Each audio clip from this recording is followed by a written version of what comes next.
Hi everyone, welcome back to Window Chats with Robyn, the Instagram live podcast that I film. Oh my gosh, my intro. Okay, let me try again. Mulligan, here we go. Hello everyone, welcome back to Window Chats with Robyn, the Instagram live podcast where I sit by my window and chat with very interesting people. You know, you think it would be like off the cuff by now, how many episodes, but the struggle was real today. It's cool. Oh, also available on Apple Podcasts, Google Podcasts, Spotify, iHeartRadio, IGTV later on, a little clip on the Facebook page, in a lot of places. That's what I do. Oh my gosh, guys, the pitch is a struggle. This is what's happening. Oh, also I added a disclaimer. Things that we say, let's be careful. Viewer discretion is advised kind of thing, but I never know how to phrase it. So yes, I said it would be better today. It was not. I will own up to that. This was a painful intro. I have lowered the bar greatly, so now when my guests come on, they're gonna look great. And Jenna, I set the bar low for her. It's gonna be awesome. I know Jenna from Statler's, so that was, oh my gosh, I don't even know how many years ago that was. But she is delightful, and I'm excited, and I'm gonna try to invite her in. Oh, I almost wrote a message. Oh, hello, Corey. Yes, I am doing well, thank you. I am very much struggling with technology today.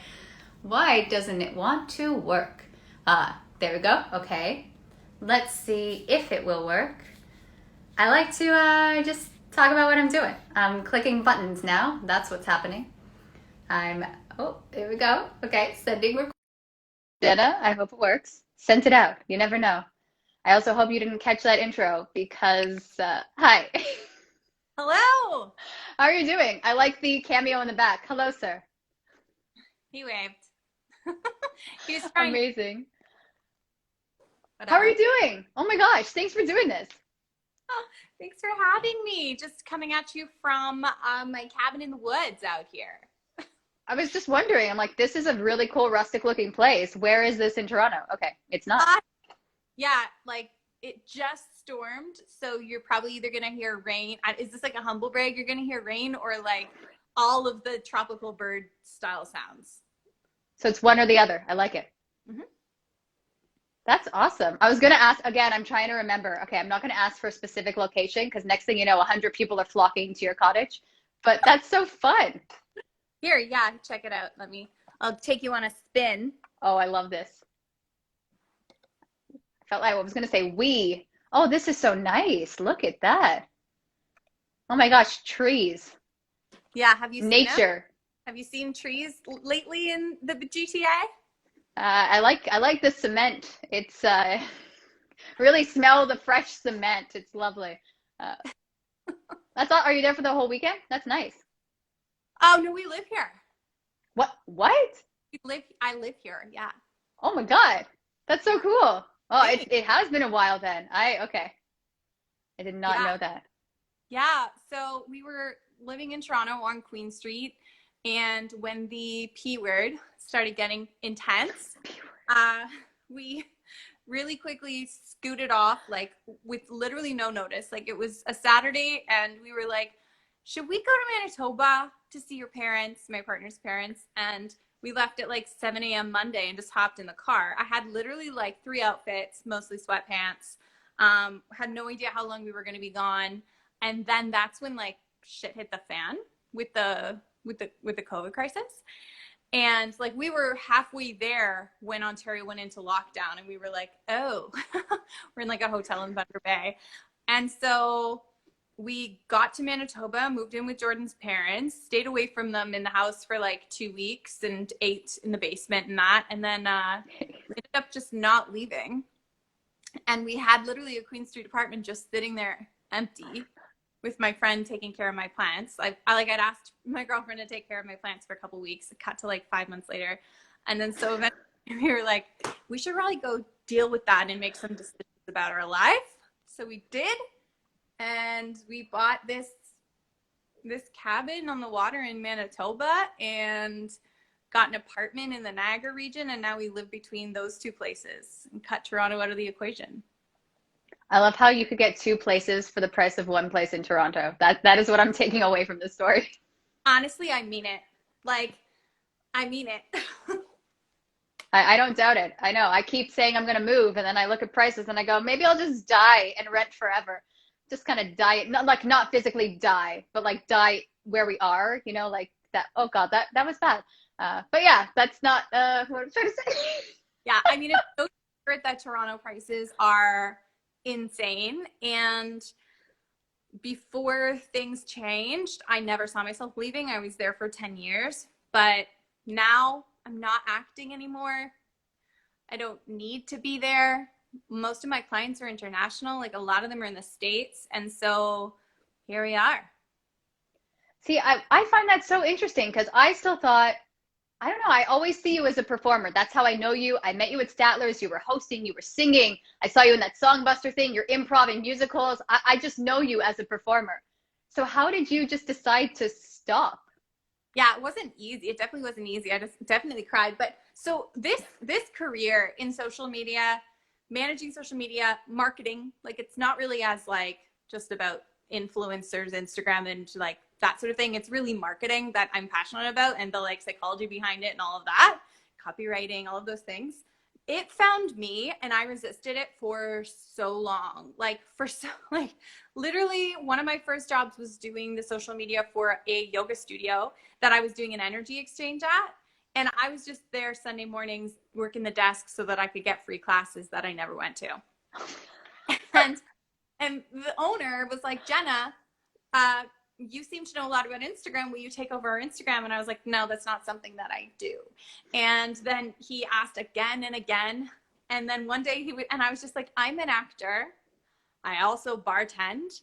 That's what I do. What do you mean market for you? I have I have an awareness of public image from a lifetime in like the spotlight, but like, that's it. And yeah, so one day he was like, Jenna, what day is good for you this week to come by and discuss your rate? I'm like, okay. So I started managing his Instagram and Facebook for this yoga studio and I loved it. I had the time of my life.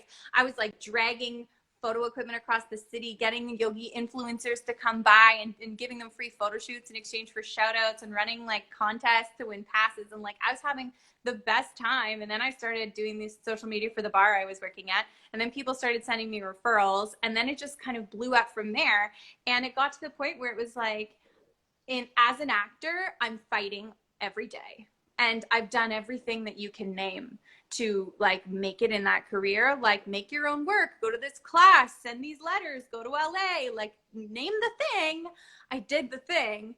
And I just felt like it was a constant struggle. And then this started to just be easy. So. You're really good at it. Thanks. No, I mean, look, I love my freebies. So obviously I downloaded your free thing that you offer in the link tree. I'm like, this is adorable, but also so helpful because it was like saying yes to questions I shouldn't have said yes to. I'm like, oh, maybe I shouldn't obsess over my posts. Maybe I need to talk to Jenna. So it was, because this is what happens, because I either post a lot or then I'm like, oh, I'm done with social media. Goodbye. No more posting. Or then I'm like, oh, maybe I'll keep posting. So I love what you said. Even things like you don't actually have to do more than 2 posts a week. I'm like, you're the first person to say that. Because everyone's like, yeah, you got to post every day. I'm like, I don't know what I'm going to post every day. Here's a picture from my window. What is going on in my life right now? Very confusing. You know what? It's like all of the things that you're pegging right now as your challenges are things that I've worked on people with. Like everything you're saying is like hyper common on the challenges. Like for instance, going in a spurt of posting every day and then burning out and running out of ideas and then not posting at all when you could have just been posting 2 posts a week this entire time and stayed consistent and not felt overwhelmed, right? And it's funny for people that don't know social media, it sounds like, what's the big deal? You post a picture and move on. And I don't know, because it's, for me, as maybe an actor or entrepreneur, whatever I feel like being today, it's your image, right? And you're putting it out there and whatever you're posting is connected to you. So for me, maybe the overthinker, but it just seems like I have to put work into it because, people look at that. They go to your name and that's what they see. And you go, okay, I got to care. Plus, like, I'm a little obsessed with Clubhouse and then it's linked to Instagram. I'm like, oh God, I hope these people like me. There you go. I can do this. Ta-da. Like, yeah. It's very, I feel, as we're talking about this, I'm like, oh, I want to redo my feed. We're going to end this chat so I can redo my Instagram. No. well, don't panic. Don't go back and erase things. Just move forward stronger. I always say that too. Okay. But like, I'm a huge advocate of actors taking control of their feet, because you get to control your public image. You get to control how you want to be seen. You get to keep showing up in front of people who otherwise would probably forget that you exist because we can't go anywhere and see anybody. But the challenge is, how do we put a bunch of, like, how do we make a post perfect without it taking a bunch of work, without it taking hours and stress? And there's kind of two parts to that. It's one, having a content strategy, so that you know the types of content that you create, and then creating systems around making each of those types of content easy to attain. So one way that that might look is meeting a photographer and bringing 5 outfits and getting a whole bunch of photos in one day. So you don't need to just look out your window and take a picture of what you see, because you've got a stockpile of 50 photos to choose from that all look different, right? So like, I'm a huge advocate of making systems. I have a student who teaches like fitness and team building and play, and she posts energy bursts. She's so good at it. She posts energy bursts on LinkedIn, and when she first joined the program, she was doing these energy bursts. She was getting a really good response from people, but it was taking a lot of time. So we made like a streamlined system, and now it takes 20 minutes a day, or she bulk creates them and then puts them on a schedule, and they just like, I love people sending hearts for that, like bulk content creation. So I'm really about being specific in your goal, and then streamlining the process so it doesn't need to be so stressful. You're a great salesperson. I'm sold.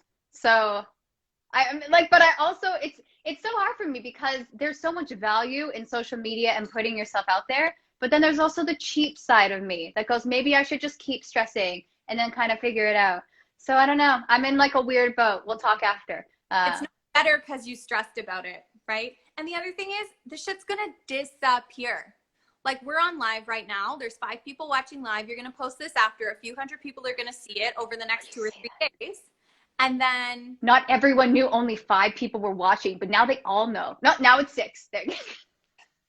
Well, you don't get as many viewers live. They can see how many people are in the room, but you don't get as many live as you do on the replay, right? On the replay, a whole bunch of people are going to join. It's going to be, we're both going to promote it. It's going to be a few hundred people. But 3 days from now, it's not going to be shown to anybody anymore. And then nobody's going to even remember. So like, we're letting ourselves stress for hours and days about content that's only going to exist for 3 days. That's a good way to put, you'll appreciate this story. The struggle with Instagram for me is real.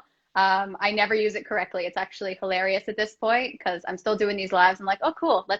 How am I going to mess up today? It is what it is. But I was trying to share one of my, what's it called? What are these things? Lives. There we go. English. And I couldn't find the right profile picture. So I just posted it. And it was just my face going like, and I was dying on the inside because I'm doing this weird phase where I'm like, tired or something. But now you saying it's only going to matter for 3 days makes me feel a lot better. So it's just going to be 3 days of a weird face, and then people will move on, or people will message me and be like, Robyn, why do you still have that weird face up? But for those 3 days, okay, it's 3 days. No, one more day. And then after that, I can move on and be like, no one remembers that. It's fine. And the other, you need to, I'll talk to entrepreneur Robyn for a second, because this doesn't matter for that's fair.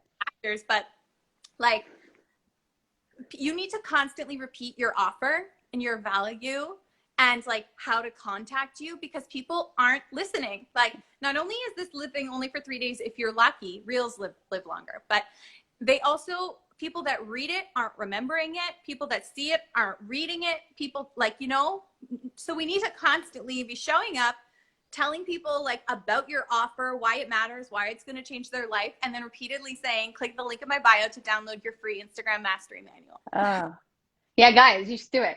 It was really well done. I'm like, look at this. This is a whole thing. It's not just a little PDF 1 page. Like, Jenna's got her stuff together. I was very impressed with you. Thanks. Well, no, because I mean, look, I bring you on because I love your personality and I think you're awesome. But I'm like, oh, she's also doing some cool stuff. Your content is great.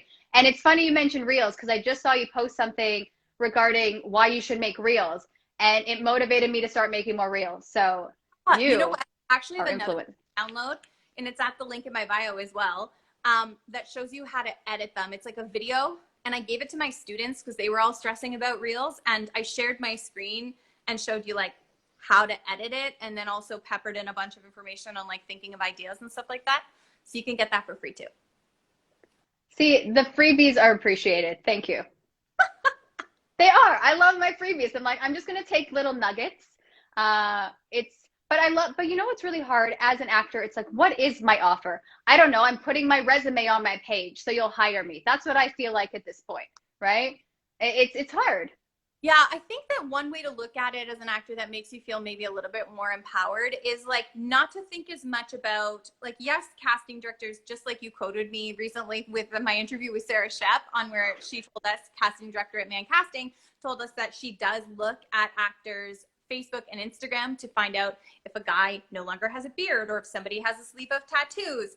And so it is important to show up professionally in those places. And when I was writing that a few years ago, I interviewed a few people, my own agent at the time.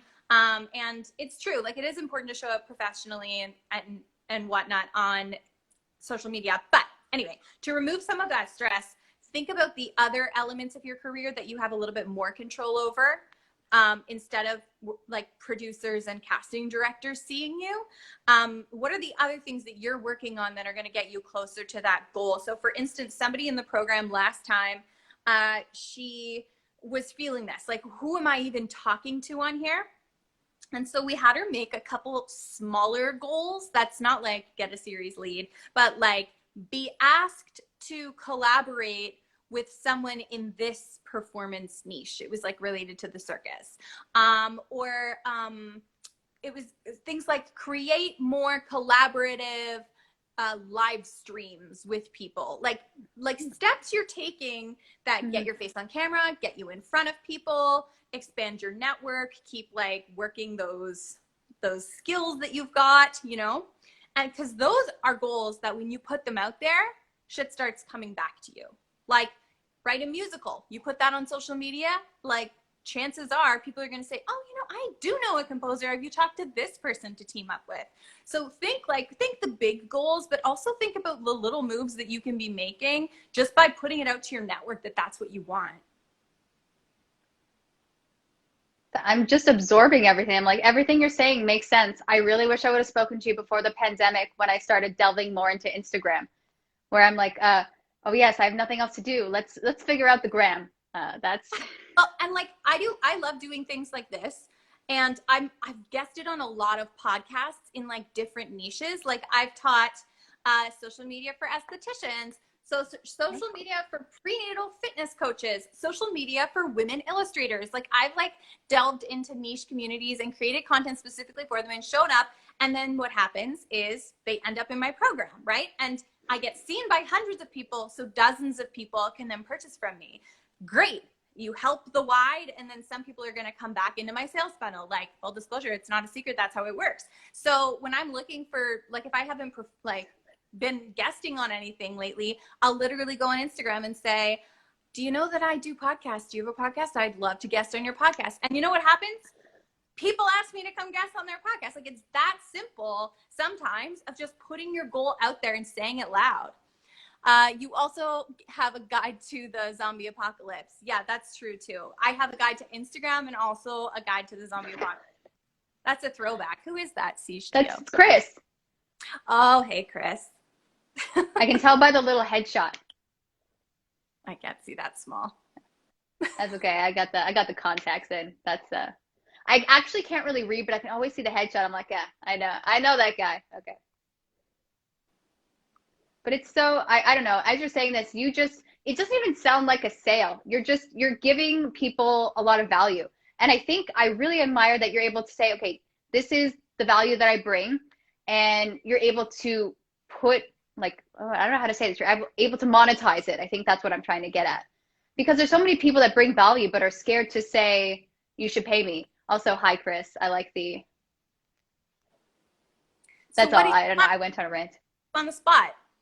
Tell the people watching. I don't know. Okay, this is hilarious. I'm going to just be, I see on the Clubhouse, I'm like, how are people everyone's getting paid. They have the whole send money, whatever. And then everyone has like, buy me a coffee. I'm like, that is delightful. I would love a coffee. So I signed up for the app, Buy Me a Coffee. I put it in the little link tree and I'm like, is someone going to buy me a coffee? I feel like a really weird person putting that in there. But then I also realized that the price is $5. And sadly, I'm like, that is a latte. Maybe I should change the name. Buy me a latte.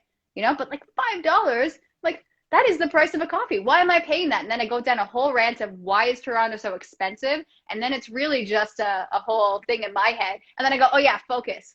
Back to how to monetize anything. There you go. So it's a cycle of thoughts in my head all the time. It's a journey. So, well, there's geese. I love these tall windows because I get to see the geese fly. Can you hear them? Yeah, that's money mindset. Have you ever done work on your money mindset? Oh God. I probably have not because I give away a lot of stuff for free. Yeah, I mean, I give away a lot of, okay, great. Yeah, okay. So I give away a lot for free, but it is in order to serve a wide audience. I initially started giving a lot away for free because I knew a lot of people that couldn't afford what my services were turning into. And I wanted to continue to serve them, and I enjoy it. And also I give things away in a structure that, like here's behind the curtain. The structure is that you realize that if you worked with me, you'd go 100 times faster. You know, so I'll give you the tools for free to take 10 steps forward.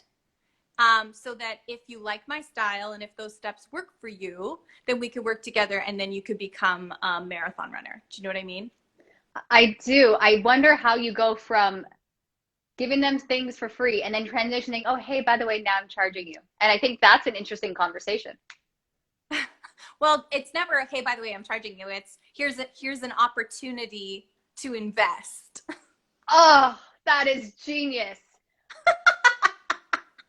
I don't even know. I don't even know how to say this stuff. Oh my gosh. I think it's so hard. I always talk with actors and it's this imposter syndrome of, oh, we couldn't possibly bring anything to the table, so we'll give everything away for free. Like, oh, this is so an opportunity. Oh my God. Ah. Well, like you always want, every choice you make, you want to make sure you're getting something out of it as much as the other person's getting something out of it, right? So for instance, something I would do for free, I would teach a class for $10, like a low price class. And then if you come to the class and you leave a positive review, then you get 30 minutes one-on-one. So I'm not going to do that anymore. I did that years ago because then it built up my star rating on Facebook so that I had, you know, X number of positive reviews. So we both got something. You got the free content and I got the reviews that I can now leverage, right? Always want to make sure both sides are benefiting. And then it's so cliche to say, know your worth. I don't think it is. I think it's just hard to know your worth. I hear a lot of people say that. I think it's a great conversation though. Yeah, I mean, and it's this like money mindset thing. Like we had someone in the program who was saying that like someone offered to buy one of her items. She's a maker and like an artist. And so someone offered to buy one of her items and she hadn't posted the price. And so she stopped responding to this person. She got really nervous. She's like, well, what if when I tell her the price, she doesn't want it anymore? And like, why don't you hold off? Don't say you want it until I tell you how much it costs. And I was just like, friend, they want the thing. For some people, the price doesn't matter because you already sold them on the thing. They saw the thing, they saw you, they loved the thing. It's going to match the living room. Not everyone thinks $5 is a lot for a latte. Right? Oh, you circled back. Dear God, that was good. Okay. I circled it back. Can I tell you, I've actually sometimes paid $7 for a latte as we're discussing. I'm like, why did I pay that? Oh, my finances. Okay. Let me tell you this. One of the biggest changes I ever saw in my business, we're talking about money a lot. We weren't even planning on this, but is when as I was like a struggling actor and a bartender, one of the biggest changes I made is I had this epiphany, so many have had before me, that was I need to stop thinking about the next $100 and start thinking about the next $1,000 or the next $10,000 or the next $100,000, because every step you take that's like just trying to get $100 is time you could have invested making 1,000. So if I took that extra shift and let myself be tired for my audition the next day. I might make $100 in tips, but I'm not going to get the gig that I showed up hungover for, you know? I'm curious, have you ever not done an extra shift and then gotten the gig? Oh, probably. Sometimes it removes like you don't care at all anymore when you're that tired. Right, just like let's see what happens. Maybe it's a character choice. No one else came in that tired, and you walk in the Yeah. room and you go, whatever, cards on the table. I don't have patience to second guess myself. Yeah, but that's also an example for how like a mindset change around finances can, you know, when you change the way you look at things, the things you look at change, right? Like if you if you quote someone $100, you're never going to know if they would have said yes if you quoted them 10,000. I remember hearing this story where there was an individual who goes into every audition and he has a wad of cash in his pocket to remind him to not feel desperate. And I love that story so much. I don't do it because what am I going to be in my house with a wad of cash? Like it's a self-tape. But the idea behind that of don't be desperate it was so powerful and an odd visual. I wonder if he was in the States, I think. Is it just a bunch of ones? Like I didn't get the monetary value, but I was curious. It doesn't matter because it's mindset. It could be Monopoly money. It matters how he's thinking about it, not if That's there's true. actual money in his pocket. Jenna, you're blowing my mind right now. I have to like absorb so many things. This is You've been, oh my gosh.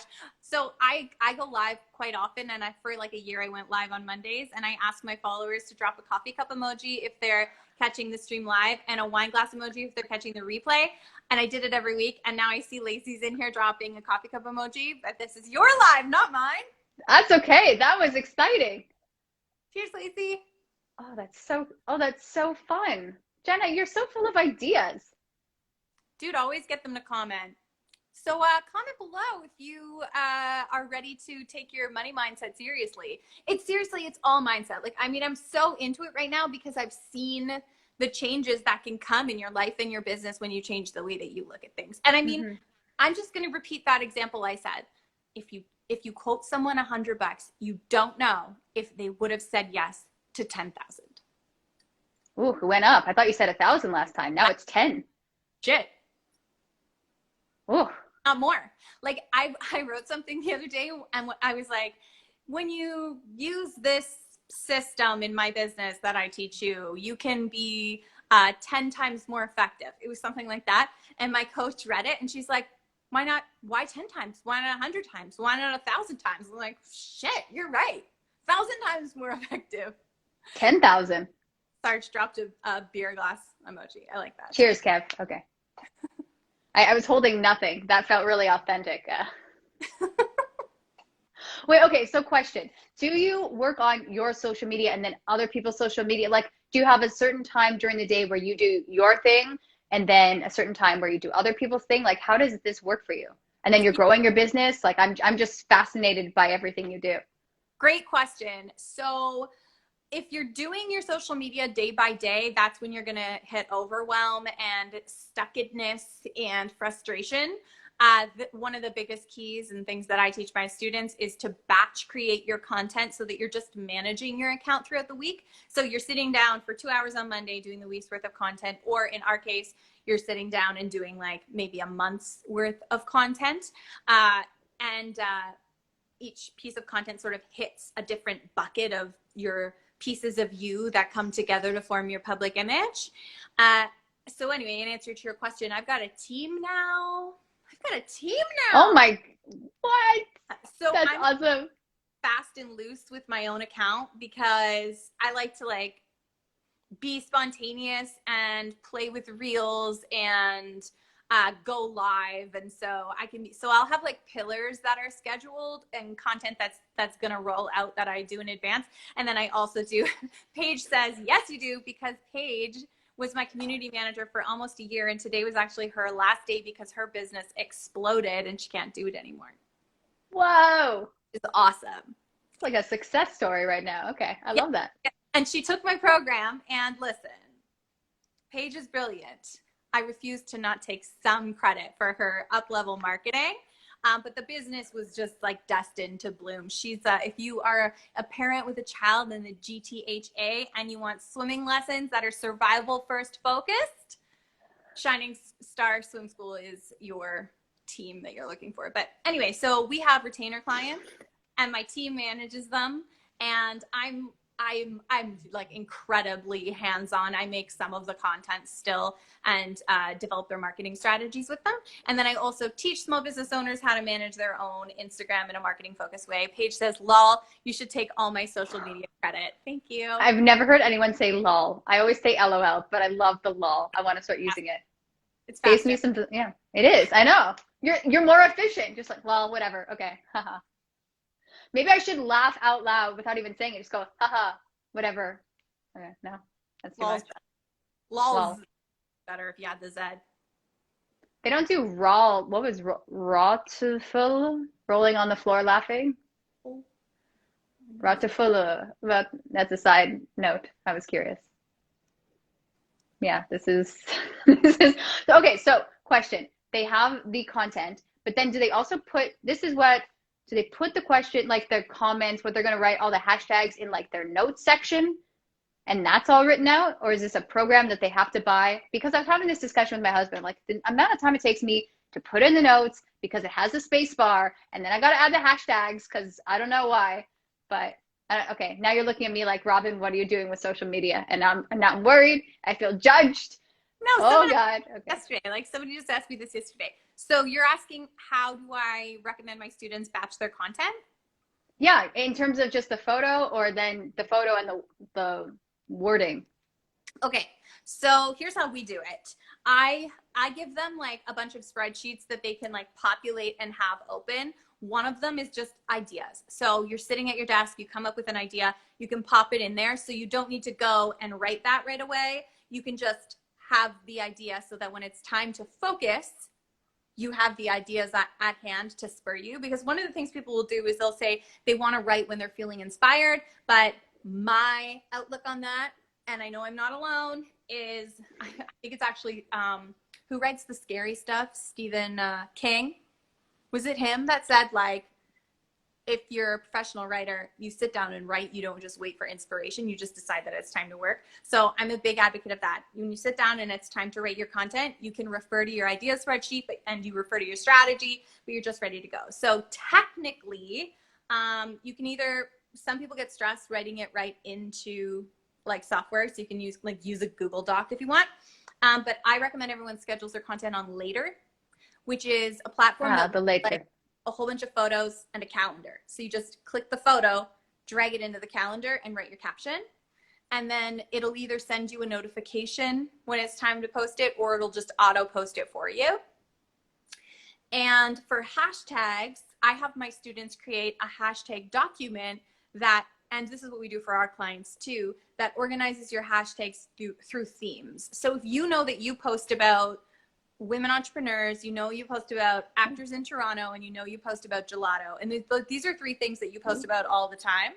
You would research your hashtags and put them all into like a group with a title on it. So then when it's time to put hashtags on a photo, all you need to do is decide which one matches the theme best, copy and paste it there. Themed hashtags. Well, see, I just combine it. I'm like, look at all the hashtags I can write. Da, da, da, look at me go. And then my thumbs are sore. And I go, why do I have hand pain? Oh, I've over hashtagged. One, they're not going to work unless they're relevant to the photo or the caption, right? So if you post a picture of like you making a presentation in front of a crowd and then you hashtag it gelato, it's not going to do anything. What if the presentation was about gelato? Well, you've caught me in a loophole. But the hashtags need to be relevant, right? And that's when they're going to do well. You could also do this in your notes app too if you're not scheduling. But I actually it took me years to develop that system. And I was just writing hashtags on a whim. And one, they weren't as well researched. And two, one day I realized how much time I had spent writing hashtags when I could have just been recording them and hitting copy and paste. And it would literally have been months of my life altogether spent doing that. And then I developed a system. That's what I do in every corner of my business. It's like, oh, have I done this more than once? Now it's a system. I got a lot of work to do after this. I'm going to be manually inputting the hashtags for this live, but then I will have a backup in the future. Perfect. And it takes, you make it sound, okay, here's the thing. You make it sound so easy. I have heard of later. I might be the only person that did not find it helpful, because then it's like sometimes I change my mind. I'm like, oh, I don't like it anymore. This post doesn't resonate with me anymore. And I'm very fickle. I'm like, today I'm not feeling what I wanted to post. So I think that's the struggle sometimes. So here's the thing. I've definitely heard that before. I think that just saying that out loud, you must have heard how you're self-sabotaging just a little bit, right? You're doing work. Classic. Throwing your work away. That this is, you literally were in my acting class this morning. This is a conversation. Well, you said like, I do it and then I change my mind. Well, don't change your mind. Here's two ways to change your mind.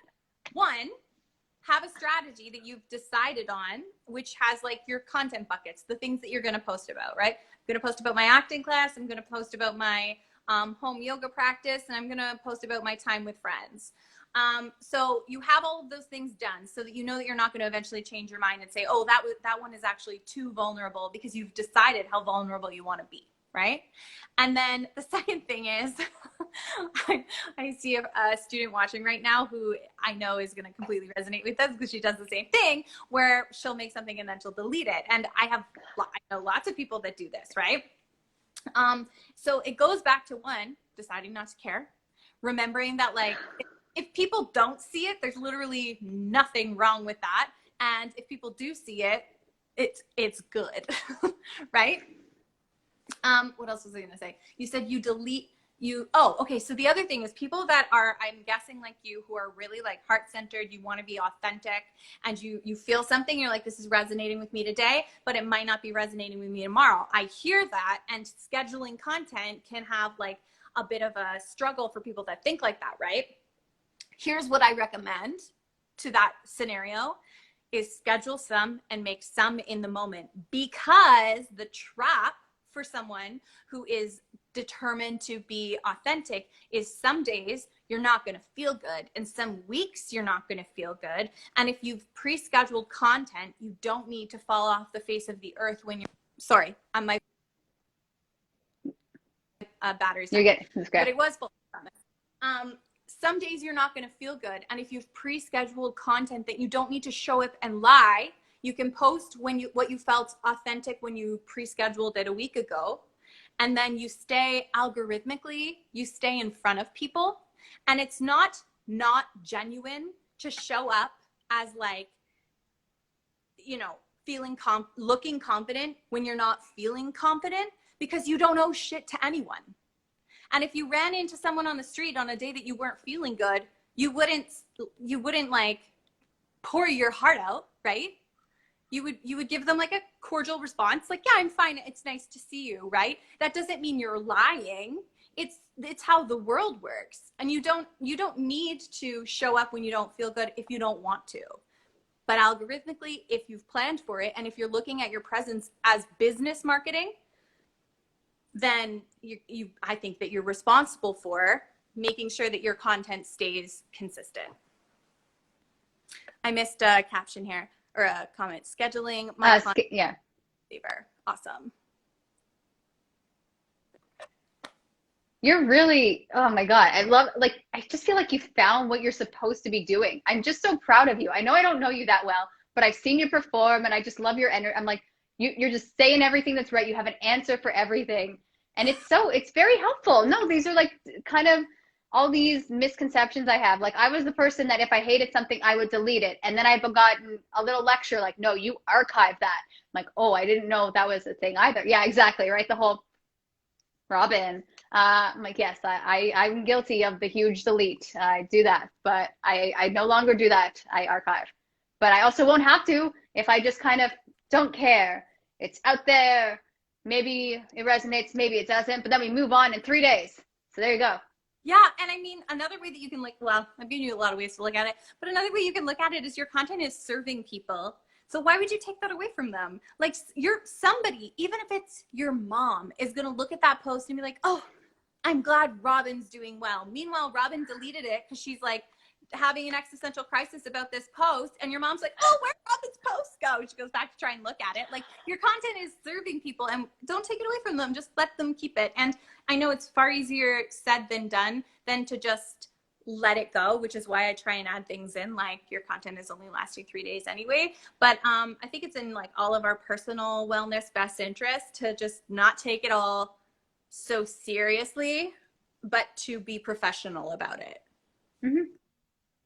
Is there anything you would say that people should not post if they're trying to be their true authentic self? Like, is there anything that's too far? Not trying to put you on the spot. As I said that question, I'm like, ooh, is this controversial? I don't know. Let's find out. Okay.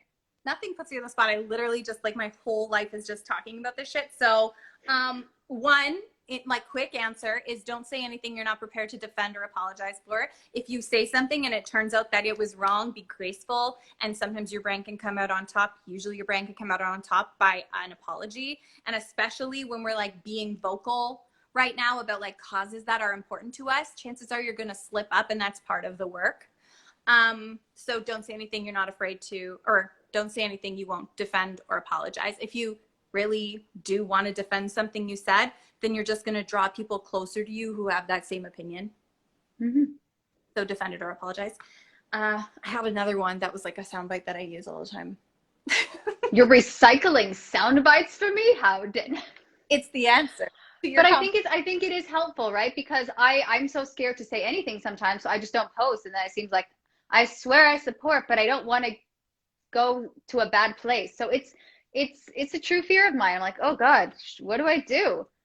Because you want to be there for others, but also I don't want to say the wrong thing. So I don't know. And that's when I go silent. And that's when I'm like, I don't have any pre-scheduled. I'm just like, I'm gonna stay off the social media for a couple weeks, rejoin when the world is a little whatever, less. Yeah. I mean, I'll never force anyone to like speak up, but I mean, part of doing the work is accepting that we're flawed and accepting that we have like biases in our minds, and there's one way to find them, you know, education and speaking up and not being afraid to maybe be wrong and being graceful in your recovery. And then the other thing you asked about, especially, when you are like want to be really authentic and you want to protect like your vulnerability, right? So the way that I put it is decide what room in your house you're speaking from. So if you are the type of person that will share online the type of conversations you'd have at a dinner party, okay, great. So when you're writing your content, picture that dinner party. How far are we going to push things? How many like needles are we going to prod people with from the dinner table party? Or if you're like me, you'll take people pretty much all the way in your bedroom. I have very few restrictions.